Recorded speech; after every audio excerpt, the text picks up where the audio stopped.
Vivo Y28 ফোনটা এখন থেকে 6 মাস আগে লঞ্চ হয় গ্লোবাল মার্কেট অর্থাৎ বাংলাদেশ অফিসিয়ালভাবে।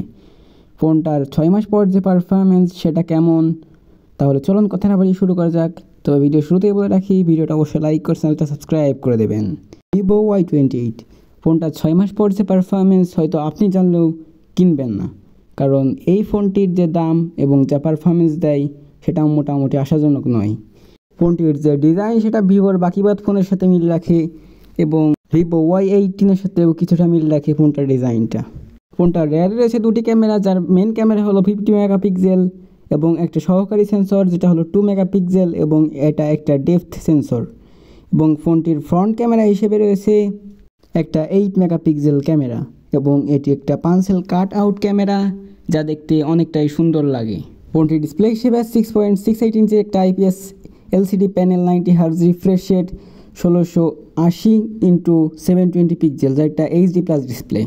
আর 20,000 টাকা বাজেটে অবশ্যই আমরা HD+ ডিসপ্লে আশা করতেই পারি না। ডিসপ্লেটা অবশ্যই ফুল HD+ হওয়া উচিত ছিল এবং 90 হার্জ হলো ডিসপ্লে রিফ্রেশ রেট এবং 1000 নিট পিক ব্রাইটনেস।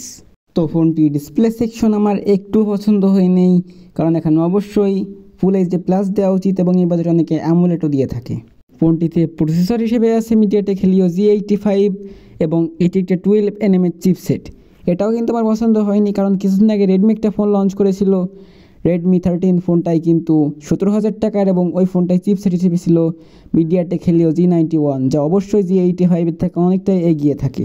তাই 20,000 টাকা বাজেটে এই ফোনটার প্রসেসরকেও অনেকটাই কমতিই বলা যায়।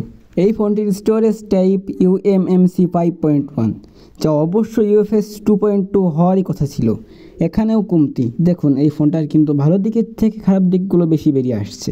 ফোনটির গিগবেঞ্চের স্কোর সিঙ্গেল করে 416 এবং মাল্টি করে 1265।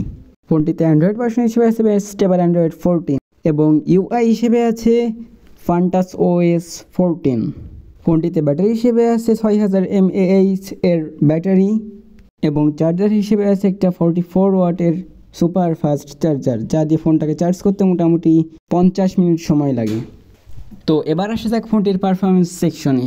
ফোনটির যে পারফরমেন্স সেটা 20,000 টাকা আমার কাছে ঠিকঠাক মনে হয়নি, কারণ MediaTek Helio G85 প্রসেসর কিন্তু কোনো গেমিং চিপসেট না, অর্থাৎ কোনো ভারী পারফরমেন্স দিতে পারবে না এবং এটা দিয়ে কখনোই স্মুথভাবে গেম প্লে করা যাবে না, কারণ এটা কোনো গেমিং ফোনের ভিতর পড়ে না। তো 20,000 টাকায় অবশ্যই এটি কমতি, কারণ 20,000 টাকার অন্যান্য বাজেটে আমরা ভালোই চিপসেট দেখে থাকি। 20,000 টাকার ভিতরে যদি কোনো ভালো ফোন রেকমেন্ড করতে চাই তাহলে যেমন আছে টেকনোর কিছু ফোন, রেডমির কিছু ফোন, এগুলো ফোনের প্রসেসর মোটামুটি ভালো এবং টেকনো একটা ফোনে G99 প্রসেসর দিয়েছে 20,000 টাকার ভিতর।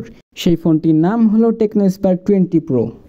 তো ভিভোর এই ফোনটা আমি অবশ্যই রেকমেন্ড করবো না, কারণ এই বাজেটে আপনারা অবশ্যই অন্য ফোন দেখতে পারেন এবং আমার বিশ্বাস আপনাদের অন্য ফোনের স্পেসিফিকেশন পছন্দ হয়ে যাবে। এবং যদি আপনার পছন্দ না হয়, আমাদের চ্যানেলে আরও অন্য ভিডিও দেওয়া আছে অন্য সব ফোনের, অবশ্যই দেখে আসতে পারেন। এবং এরকম সত্য রিভিউ পেতে অবশ্যই চ্যানেলটা সাবস্ক্রাইব করে রাখবেন, তাহলে আমরা মোটিভেশন আরেকটু পাবো, ভিডিও বানাতে আরেকটু মনোবল পাবো এবং আপনারা অবশ্যই একটু লাইক করে দেবেন। তো অবশ্যই এই ফোনটা কেনা থেকে বিরত থাকুন এবং আমি এটাকে কিনতেও বলবো না, এবং কিনলে অবশ্যই কমেন্টে জানাবেন। আর অবশ্যই এটা কিনলে আপনার অবশ্যই লসই হবে।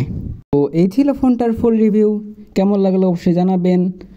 আর ফোনটা অবশ্যই কেনা থেকে বিরত থাকুন, আমি বারবার বলছি, কারণ ফোনটা অবশ্যই ভ্যালু ফর মানি না এবং 20,000 টাকার যোগ্য ফোন নয়। ধন্যবাদ সবাইকে ভিডিওটা ফুল দেখার জন্য।